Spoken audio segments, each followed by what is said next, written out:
Continuando entonces con las clases del día de hoy, vamos a referirnos hoy a algunas patologías obstétricas que son de frecuente incidencia y que ameritan muchas de ellas un manejo perinatal adecuado. ¿Okay?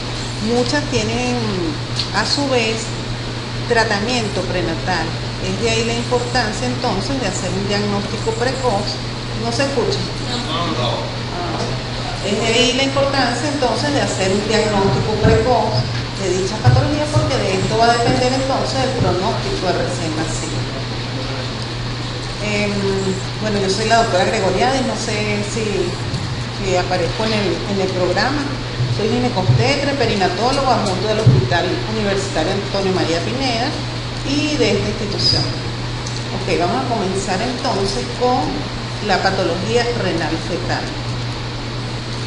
Ok, recordando embriológicamente, el riñón tiene origen en estructuras embriológicas denominadas pronefros, mesonefros y metanefros. A la séptima semana, el metanefro va a formar la yema ureteral y el mesodermo metanéfrico. De allí, de la yema ureteral, van a darse origen entonces al uréter, a la pelvis renal, los cálices y los tubos colectores. Es decir, todo el sistema de excreción urinaria. Y del mesodermo metanéfrico vamos a dar origen a la porción funcional de ese riñón que corresponde a las nefronas. En cuanto a la evaluación ecográfica, hay que recordar que son estructuras hipoecogénicas, las cuales están en la región lumbar, ubicadas a cada lado de la columna. Por ultrasonido abdominal son visibles a partir de las 14 semanas. Esto debido a que va aumentando la ecogenicidad del seno renal, ¿verdad? Y hace que esto sea más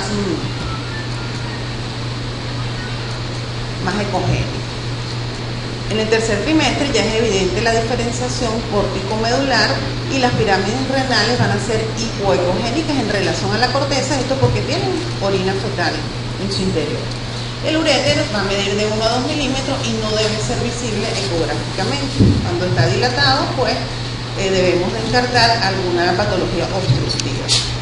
Igualmente, el perfil de crecimiento de los riñones, cuando sospechamos que existe una nefromegalia o unos riñones que están muy hipoplásicos, podemos ir a las tablas de crecimiento de los riñones y ver en qué percentil se encuentra.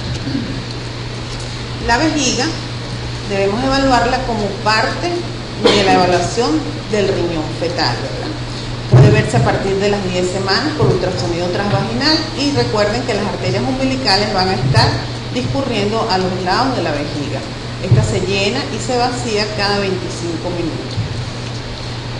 Si tienen alguna pregunta, pueden ir haciendo sobre la marcha cualquier duda que tengan. Ok. Otro punto importante en la evaluación del riñón fetal es la medición del líquido amniótico. Recuerden que luego de las 16 semanas, casi la totalidad de ese líquido amniótico, el volumen del líquido amniótico va a depender de la función del riñón. A las 18 semanas, el riñón va a producir de 7 a 14 mililitros por día. A término, fíjense que llega casi a 1 litro por día, en promedio 26.3 mililitros por hora. Entonces, el líquido amniótico es importante para el diagnóstico de patología renal. ¿Cómo evaluamos el líquido amniótico? Creo que ya lo vieron en clases anteriores, ¿verdad? Ya las evaluaciones subjetivas, en las cuales ponen líquido normal, líquido disminuido, ¿verdad? Que depende de la subjetividad de ese observador. Sin embargo, existen medidas semi-cuantitativas, de las cuales la más utilizada es el índice de líquido amniótico, que fue una técnica propuesta por Phelan y que me evalúa en los 4 cuadrantes con el transductor perpendicular a la camilla, el máximo bolsillo vertical de líquido amniótico que esté en cada uno de los cuadrantes y que no tenga partes fetales ni cordón umbilical. Usted hace la medición de forma longitudinal y la sumatoria de esto te va a dar un total. Ese total nosotros lo llevamos a unas tablas denominadas de Moore. Las tablas de Moore me evalúan el líquido amniótico desde las 16 hasta las 42 semanas de edad gestacional. y me habla de oligoamnios siempre que esté por debajo del percentil 2,5 y de polidramnios cuando está por encima del 97,5.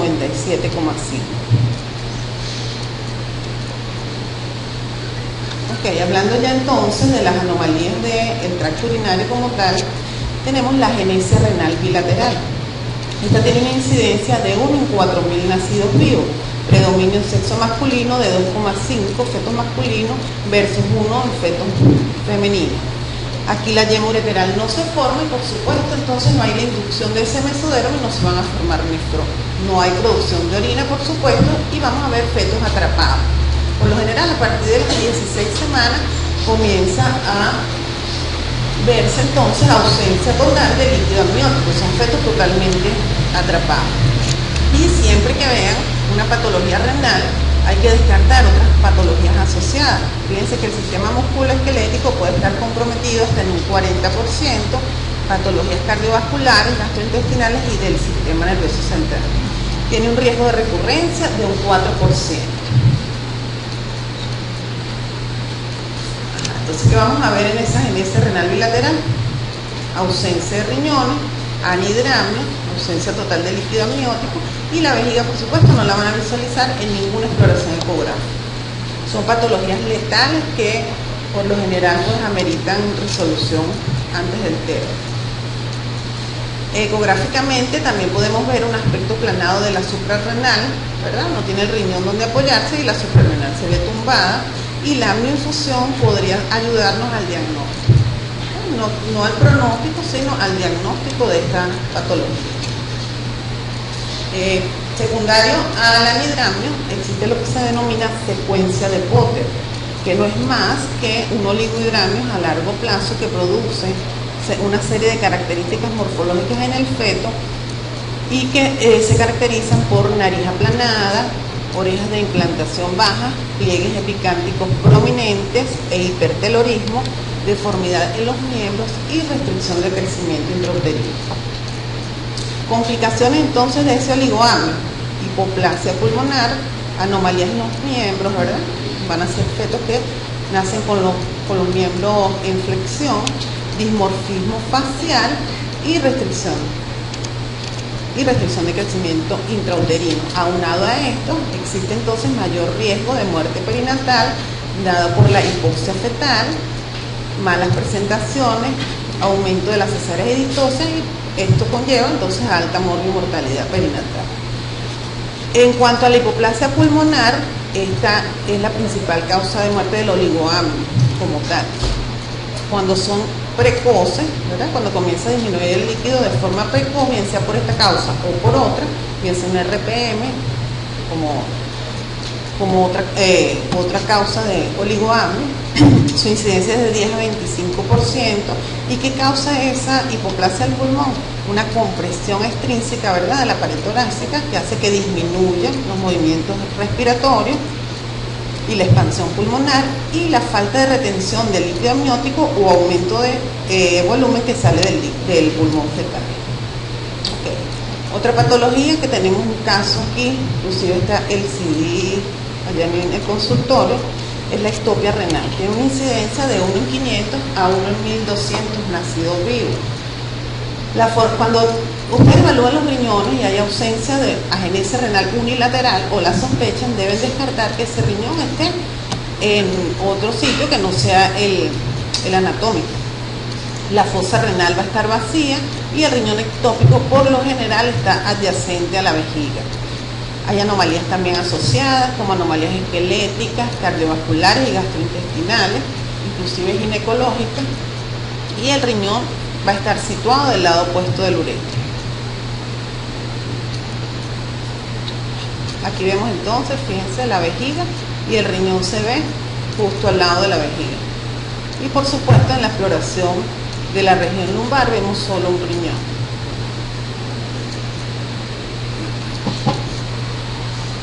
Okay, con respecto a las patologías obstructivas del tracto urinario, tenemos las más frecuentes de ellas son las obstrucciones que se producen a nivel de la pelvis renal y el uretra.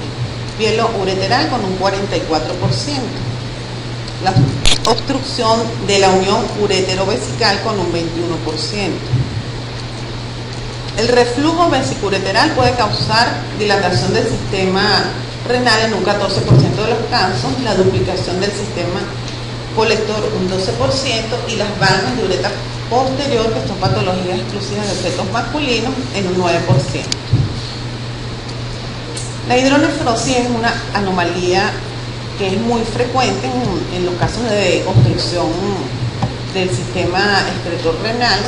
Se asocia a neuploidías en un 1.1% y nosotros, para hacer el diagnóstico, lo que hacemos es medir en un corte transversal a nivel del riñón, medir el diámetro antero-posterior.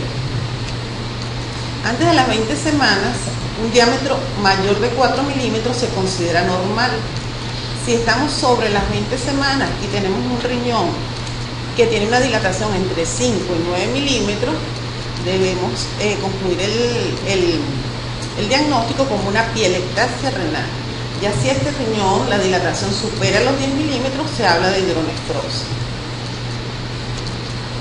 Okay, fíjense entonces cómo se aprecian los riñones en cortes transversales y en cortes longitudinales. Aquí de diversos grados entonces de dilatación del sistema del riñón, perdón. Y existen 4 grados, ¿verdad? Donde en el grado 1 se visualiza solo la pelvis, ¿verdad? Solamente la dilatación negrita es a nivel de la pelvis renal. En el grado 2 se visualiza la pelvis y algunos cálices dilatados. En el grado 3 se visualiza tanto la pelvis dilatada como todos los cálices, como aquí.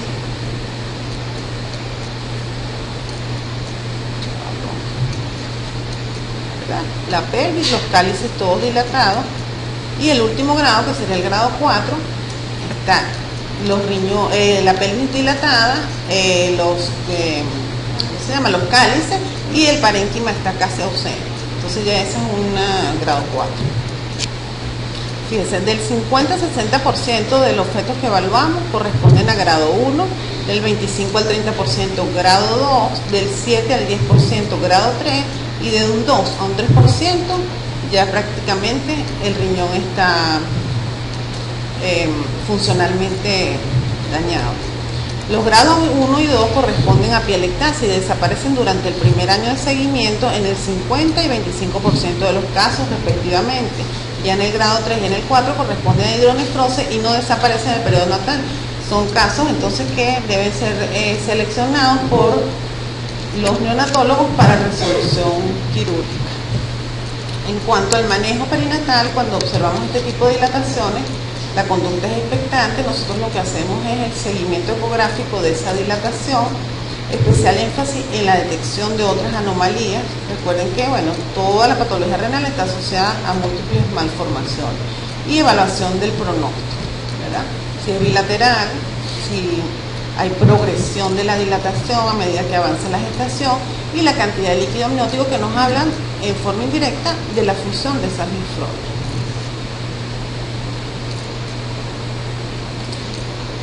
Si se diagnostica antes de las 20 semanas, si se visualizan todas las exploraciones, si la dilatación supera los 15 milímetros, es bilateral y de curso progresivo, el pronóstico se considera que no es bueno. Okay. En cuanto a la obstrucción del tracto urinario inferior, hablamos de las válvulas de uretra posterior, la atresia y estenosis uretral, el síndrome Crumb-Belly, megavejiga primaria y la malformación cloacal. En cuanto a las válvulas de uretra posterior, se ven en sexo masculino, ¿verdad? Puede ser la obstrucción permanente o intermitente, y vemos que hay una vejiga persistentemente dilatada, la uretra proximal dilatada, que me da este signo que es patoneumónico, denominado el ojo de la cerradura. Okay. Fíjense, la vejiga dilatada y la uretra proximal dilatada. Dependiendo de del momento de evolución en el cual nosotros estemos evaluando ese feto, vamos a tener los uréteres dilatados o hidronefrosis asociada. Aquí está entonces la vejiga con la uretra proximal dilatada. ¿Qué produce la obstrucción entonces si no se corrige? Severa y a largo plazo: fibrosis del parénquima renal y displasia renal, oligohidramio severo e hipoplasia pulmonar. Y existen entonces algunos factores de buen pronóstico al hacer una vesicocentesis que me hablan de funcionabilidad de esos riñones y cuáles fetos son candidatos a cirugía endoscópica fetal. A través de la ablación de las valvas de la uretra posterior por láser podemos entonces mejorar el pronóstico de esos fetos, y también con la colocación de shunt vesicoamnióticos, ¿verdad? Sino la colocación de un dispositivo como el rabo de cochino que se coloca entre la vejiga del feto y el líquido amniótico. De esta manera el feto drena la orina hacia la cavidad amniótica. Este tipo de cirugía tiene alta tasa de fracaso debido a que el shunt, cuando la vejiga se vacía, puede salirse de dentro de la vejiga. Y tenemos la ablación endoscópica con láser, en la cual pues entonces se corrige el problema de forma prenatal y se mejora el pronóstico de esa patología. En cuanto a la atresia de la uretra, esta es la forma más severa de obstrucción del tracto urinario inferior. Aquí hay un anidramio y la vejiga distendida. Se asocia a hipoplasia pulmonar por la misma forma de evolución de la patología y a deformidades de los miembros. Su incidencia es baja, 1 en 50.000. Aquí hay embriológicamente un fracaso en el septo urorectal para alcanzar el periné y solamente se presenta en fetos de sexo femenino. Con respecto al síndrome de Plum-Belly, aquí contamos con una triada que es la musculatura del abdomen ausente, diptorquidia y anomalías del tracto urinario. Un trastorno genético, un factor teratogénico o ambiental o una cromosomopatía producen una atresia de la uretra, ¿verdad? En especial a nivel prostático, con una uropatía obstructiva prenatal. Y bueno, ecográficamente van a ver un abdomen muy distendido, fetos masculinos con ausencia de testículos dentro de los escrotos y diversos grados de displasia renal. La vejiga distendida, lo que estábamos hablando, la uretra posterior dilatada, porque por lo general entonces el defecto a nivel de la uretra prostática, los uréteres tortuosos y dilatados, y los riñones pueden ser, dependiendo de la evolución, normales, displásicos o hidronefróticos, dependiendo del momento en que estás haciendo la evaluación. Otra patología que es frecuente es la displasia quística renal.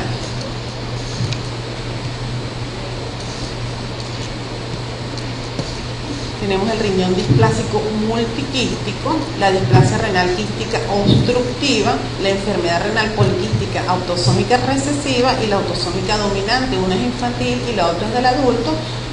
Lo traemos como para mencionarlo, sin embargo el diagnóstico prenatal es difícil y es difícil la distinción entre si es infantil o del adulto. Se pueden solicitar estudios genéticos del ADN para diagnosticar si es del adulto. Bueno, el riñón displásico multiquístico, tenemos que hay una obstrucción, ¿verdad?, en el tracto de salida severa que ocurre entre las 8 y las 10 semanas. Aunado a esto hay una atresia del tercio proximal del uréter con atresia pielo-infundibular. Hay pocas nefronas, los túbulos colectores se dilatan y el parénquima renal entonces es sustituido por quistes de diversos tamaños. Fíjense que son quistes grandes, los cuales hacen que el riñón aumente de tamaño. Por lo general son riñones no funcionantes. Hay múltiples quistes de diversos tamaños, pero a diferencia del poliquístico son anecoicos, o sea, son mayores de 2 milímetros, por lo tanto tú los visualizas oscuros. No, el riñón poliquístico es todo lo contrario, vas a ver un riñón muy ecogénico porque los quistes son muy pequeños y entre la pared de un quiste y el otro me produce una ecogenicidad aumentada. La pelvis renal y el uréter no son visibles. 40% de las anomalías en el riñón contralateral, bueno, muy frecuentemente se presenta unilateral. 7% hay hidronefrosis contralateral y puede haber ausencia de vejiga y oligohidramio si ambos riñones están comprometidos. Ok, con respecto al riñón poliquístico infantil, que es una enfermedad autosómica recesiva, tenemos que tiene un riesgo de recurrencia hasta de un 25% y hay cierto grado de afectación del riñón y del hígado. La dilatación, entonces, en forma de quistes de los tubos colectores produce numerosos quistes de 1 a 2 milímetros y ambos riñones van a estar aumentados de tamaño. Tenemos varios tipos. El perinatal, que se presenta al nacimiento, que es el que nosotros diagnosticamos realmente. Los riñones están muy voluminosos, existe hipoplasia pulmonar con afectación hepática mínima. Los quistes están en el 90% de los túbulos colectores y por lo general es letal. La neonatal ya no nos corresponde, ¿verdad?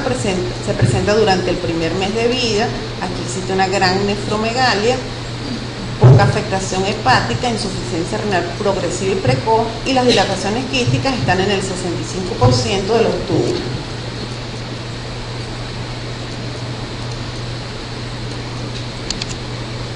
La tipo juvenil, las manifestaciones después del año de edad con hepatoesplenomegalia, grandes alteraciones hepáticas e insuficiencia renal con quistes de 10% en los túbulos. Es decir, a medida que se presenta a mayor edad, menor es el porcentaje de afectación de esos riñones. Ok, ecográficamente entonces, cuando nosotros vemos un feto con líquido amniótico disminuido y ambos riñones aumentados de tamaño, muy ecogénicos, ¿verdad? Sospechamos esta patología y podemos hacer el diagnóstico. La ecogenicidad renal está aumentada y puede haber, no, por lo general hay oligohidramios y ausencia de vejiga. Sí se ven ahí los riñones, ¿verdad? Aquí está uno y aquí está el otro. Riñones aumentados en el diámetro longitudinal para su edad gestacional y muy ecogénicos. Al contrario de los otros que se ven es negro, también más grandes pero negros con muchos kilos. Corte transversal, ¿verdad? Fíjense cómo se ve el riñón, no es la imagen habitual, ¿verdad? Que vemos. Y la del adulto es de difícil diagnóstico prenatal. La apariencia ecográfica en útero puede ser variable, los riñones igual aumentados de tamaño, que es el hallazgo más frecuente, los quistes pueden no estar presentes, el volumen de líquido amniótico generalmente es normal porque se va a presentar ya en etapas tardías de la vida, difícil distinguir de la autosómica recesiva si la diagnosticamos en útero. Las imágenes son prácticamente las mismas que la Potter tipo 1. Recordar la historia familiar es indispensable porque el riesgo de recurrencia es de un 50%. O sea, el paciente te va a preguntar, mire, ¿qué posibilidades tengo de que mi próximo hijo pueda presentar la misma patología? Sería imperativo solicitar el estudio del ADN. Hay alteraciones en el brazo corto del cromosoma 16, responsable de esta enfermedad en el 95% de las familias afectadas. Y tenemos un síndrome que también es frecuente, lo hemos visto ya en varias oportunidades. Tenemos que esta es una entidad autosómica recesiva que es letal con un riesgo de recurrencia hasta de un 25%. Tenemos que el feto se va a presentar en anidramio, una encefalocelia occipital, polidactilia podaxial y los riñones poliquísticos. Son por supuesto patologías letales, sin embargo hay que mencionarlas debido a que su diagnóstico es relativamente frecuente. Entonces, fíjense, al ustedes querer evaluar el sistema renal fetal, debemos recordar que se debe realizar el estudio de la vejiga, si esta se llena o no, si el volumen de líquido amniótico es normal, visualizar los riñones, ambos riñones. Si ustedes por la estática fetal o por la cantidad de líquido amniótico no logran ver uno de los riñones, se coloca no visto en el informe, que recuerden que puede haber agenesia de uno de los riñones. La posición, el tamaño y la ecogenicidad nos ayudan entonces al diagnóstico de patologías renales, si está dilatado o no. Es la afectación uniobilateral que me habla de pronóstico, ¿verdad? Y el sexo del feto, todo esto nos ayuda a hacer el diagnóstico de la posible causa de la de la patología. Okay, esto con respecto al sistema renal fecal, son las patologías más frecuentes. Recuerden que hay unas que tienen su tratamiento prenatal, por eso es importante hacer el diagnóstico de manera precoz.